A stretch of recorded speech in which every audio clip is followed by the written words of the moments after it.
بہت سارے واقعات ہیں، ان میں ایک دو کا تذکرہ کر دیتا ہوں۔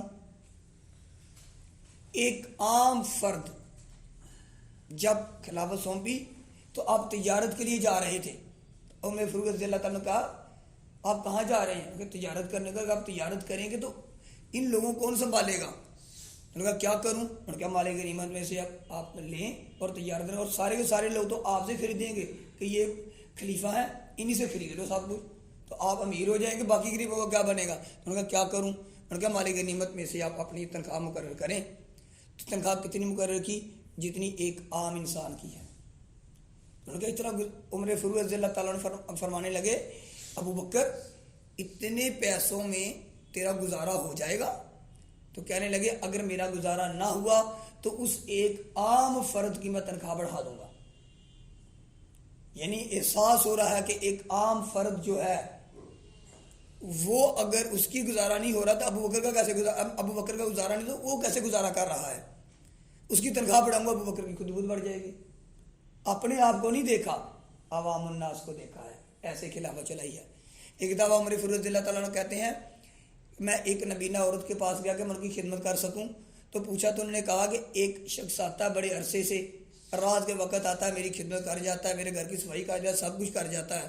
اب وہ عمر فاروق رضی اللہ تعالیٰ کہنے لگے میں رات کو تہجد سے پہلے وہاں پہ گات لگا کے بیٹھ گیا، ایک جوتا اتارا ہوا اور اپنے منہ کو لپیٹا ہوا ایک شخص آیا، سارا کام کر کے جب جانے لگا تو میں نے جا کے پکڑ لیا، اور جب میں نے منہ کھولا تو دیکھا تو خلیفہ وقت حضرت سیدنا ابو بکر صدیق رضی اللہ تعالیٰ عنہ۔ انہوں نے کہا ابو بکر یہ کیا ہے اور کب سے ہے؟ انہوں نے کہا میں جانوں، میرا کام جانے، جب سے حکومت سنبھالی، جب سے خلافت سنبھالی، اس طرح اپنے غریب شخصوں کو ڈھونڈ ڈھونڈ کر ان کی خدمت کیا کرتے تھے۔ اور کہا جاتا ہے جب انتقال ہونے لگا تو کچھ عورتیں آئیں عمر فاروق رضی اللہ تعالیٰ عنہ کے پاس اور آ کر کہا کہ آپ خلیفہ کون ہیں؟ انہوں نے کہا جی میں خلیفہ ہوں، عمر خلیفہ ہے۔ انہوں نے کہا آپ عمر آپ خلیفہ ہیں؟ انہوں نے کہا جی میں خلیفہ ہوں۔ انہوں نے کہا آؤ پھر، آپ کو پتہ نہیں ہے کہ ہماری بکریوں کا دودھ دھونا ہے آپ نے؟ انہوں نے کہا میں خلیفہ ہوں۔ انہوں نے کہا آپ سے پہلے جو خلیفہ تھے وہ ہمارے یہاں کی بکریاں، آپ کو پتہ کہ ہمارے ماں باپ نہیں ہیں، ہم یتیم ہیں، تو وہ آ کر ہماری بکریوں کا دودھ دھو کر ہمیں دیا کرتے تھے۔ امیر المومنین ہو کر غریبوں کے گھروں میں جا کر کام کر رہے ہیں۔ یہ خلافت ہے، یہ سبق ہے نبی علیہ الصلوۃ والسلام کی تابعداری کا، آپ کی صحبت کا یہ اثر ہے۔ ابو عمر رضی اللہ تعالیٰ نے جب یہ واقعات، بہت سارے واقعات ہیں، جب دیکھا تو کہا ابو بکر تو چلا گیا، عمر کو مشکل میں ڈال گیا، عمر کو بڑی مشکل میں ڈال گیا۔ اس طرح حضرت اپنے ابو بکر صدیق رضی اللہ تعالیٰ عنہ نے اپنی خلافت کو سنبھالا اور کیا۔ تو نبی علیہ الصلوۃ والسلام کی تعمیل میں اتنی تعمیل کے پابند تھے کہ ایک دفعہ نبی علیہ الصلوۃ والسلام نے زید بن حارثہ رضی اللہ تعالیٰ عنہ کو بھیجا کسی مہم پہ، تو اس میں عمر رضی اللہ تعالیٰ عنہ، ابو بکر صدیق رضی اللہ، یہ جلیل القدر صحابہ کو ساتھ بھیجا، اور قیادت کس کس سپرد کر دی؟ زید بن حارثہ رضی اللہ تعالیٰ عنہ کے۔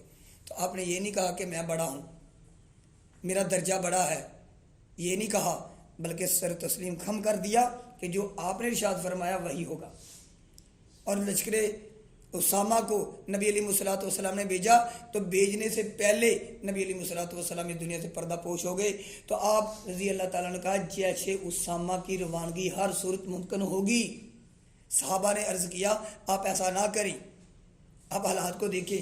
فرمایا جو میرے پیغمبر علیہ الصلوۃ والسلام کر کے جا چکے ہیں، جس چیز کو نبی علیہ الصلوۃ والسلام نے حکم دے دیا ہے، ابو بکر وہ حکم کو پورا کر کے رہے گا، ایسے تابعداری فرمایا کرتے تھے۔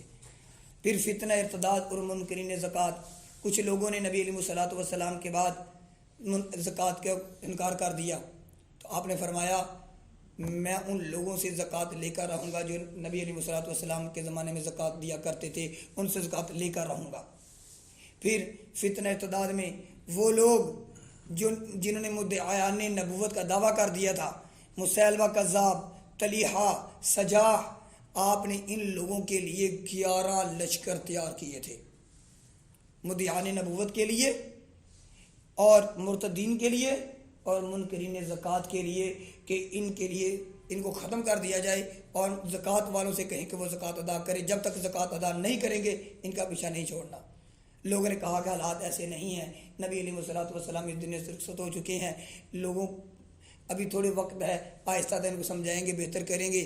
تو آپ رضی اللہ تعالیٰ عنہ نے ایک تاریخی جملہ ارشاد فرمایا، یہ کیسے ہو سکتا ہے کہ مجھے یہ بتاؤ دین میں کمی آ جائے اور ابو بکر زندہ رہ جائے؟ یہ نہیں ہو سکتا، دین کے اندر کمی ابو بکر برداشت نہیں کر سکتا۔ فرمایا میرے لاشے کو میں ان لوگوں کے ساتھ اکیلا لڑوں گا اگر کوئی نہیں جائے گا، حتیٰ کہ میں مر جاؤں اور میرے لاشے کو پرندے نوچ نوچ کر کھا جائیں، مجھے یہ قبول ہے۔ لیکن نہیں قبول تو یہ قبول نہیں ہے کہ اسلام کے ذرے کو بھی کوئی نقصان پہنچا سکے اور ابو بکر زندہ ہو۔ ایسے استقامت کے پہاڑ تھے۔ پھر جب یہ معاملہ ہوا تو بہت سارے حفاظ کرام شہید ہو گئے۔ ابو بکر صدیق رضی اللہ تعالیٰ عنہ نے عمر فاروق رضی اللہ تعالیٰ عنہ کے مشورے اور صحابہ کے مشورے پر زید بن حارث ثابت رضی اللہ تعالیٰ عنہ کو حکم دیا کہ دو گواہیاں لے کر ایک ایک آیت پر جس کے پاس جو کچھ موجود ہے وہ گواہیاں لے کر قرآن مجید کو جمع کریں۔ آج ہم قرآن مجید پڑھتے ہیں، یہ ابو بکر صدیق رضی اللہ تعالیٰ عنہ نے تمام صحابہ کے اندر جو قرآن مجید تھا وہ کچھ جمع کر کے تدوین کر کے ہمارے سامنے پیش کیا ہے۔ یہ جو آج ہم قرآن پڑھ رہے ہیں، یہ ابو بکر صدیق رضی اللہ تعالیٰ عنہ کی تدوین قرآن کی ایک خدمت ہے جو حفاظت قرآن کے حوالے سے ہمارے سامنے انہوں نے پیش کر دی۔ اور حضرت ابو بکر صدیق رضی اللہ تعالیٰ عنہ آپ نبی علیہ الصلوۃ والسلام کی دنیا سے رخصت ہو جانے کے بعد 2 سال اور چند ماہ خلافت کر کے پیر کے روز جمادی الاخری 13 ہجری کو اس دنیا سے رخصت ہو گئے۔ 63 سال کی عمر میں، اتنی عمر جتنی نبی علیہ الصلوۃ والسلام کی عمر مبارک تھی۔ آپ علیہ الصلوۃ والسلام کے ساتھ ابو بکر صدیق رضی اللہ تعالیٰ عنہ بڑے مشابہ رکھتے تھے۔ پیر کا دن، نبی علیہ الصلوۃ والسلام کا بھی سال مبارک کا پیر کا دن۔ 63 سال عمر، ابو بکر صدیق رضی اللہ تعالیٰ عنہ کی عمر 63 سال، اور حضرت خدیجہ رضی اللہ تعالیٰ عنہا نے نبی علیہ الصلوۃ والسلام کو جب نبوت آئی، پہلی وحی نازل ہوئی، تو جن الفاظ سے نبی علیہ الصلوۃ والسلام کو تسلیاں دیں سب نے سنا ہے، آپ سب نے پڑھا ہے کہ حضرت خدیجہ رضی اللہ تعالیٰ عنہ نے تسلیاں دی۔ انہی الفاظ کو جب پہلی ہجرت حبشہ ہوئی تھی، ابو بکر صدیق رضی اللہ تعالیٰ عنہ ہجرت کرنے جا رہے تھے کہ درمیان راستے میں ابن دغنہ مل گئے، بہت بڑا امیر آدمی تھا قریش مکہ کا۔ تو جب ملا تو ابو بکر کدھر جا رہے ہو؟ انہوں نے کہا ہجرت کر کے جا۔ تیرے جیسا شخص بھی ہجرت کرے گا؟ انہوں نے کہا یہ لوگ بہت تنگ کرتے ہیں۔ تو سارا معاملہ تو وہی الفاظ جو حضرت خدیجہ الکبریٰ رضی اللہ تعالی عنہا نے نبی علیہ الصلوۃ والسلام کے لیے کہے تھے، انہی الفاظ کے ساتھ ابن دغنہ نے حضرت ابو بکر صدیق رضی اللہ تعالیٰ عنہ کے اوصاف کو بیان کیا کہ آپ کے بھی یہ اوصاف ہے، تو آپ کہاں جا رہے ہیں؟ پھر اس نے پناہ دی کہ جب تک میں آپ کو اپنی پناہ میں لیتا ہوں اور کوئی آپ کو تکلیف نہیں دے گا۔ وہاں پہ قریش مکہ کے دور کے اندر یہ اصول تھا کہ جب کوئی کسی کو پناہ دے دیتا تو پھر اگر کوئی دشمن بھی ہوتا تو اس کو تکلیف نہیں دے سکتا تھا، لیکن متصف اوصاف وہی تھے جو نبی علیہ الصلوۃ والسلام کے تھے۔ تو آج ہمیں سیرت صدیقی رضی اللہ تعالیٰ عنہ پر عمل کرنے کی ضرورت ہے کہ دور خلافت میں خطرناک حالات ہونے کے باوجود سیدنا صدیق اکبر رضی اللہ تعالیٰ عنہ نے شجاعت، بہادری اور پختہ عزم کا مظاہرہ کیا ہے۔ تو آج یہ جو امت ہے ہمہ جہتی سازشوں کا شکار ہو کر اتنی کفار سے مغلوب ہو چکی ہے کہ آج ہمیں اور ہمارے حکمرانوں کو، ہمارے علماء کو اور پوری کی پوری عوام الناس کو سیرت صدیقی میں ایمانی بصیرت کے ساتھ مقابلہ کرنے کی ضرورت ہے۔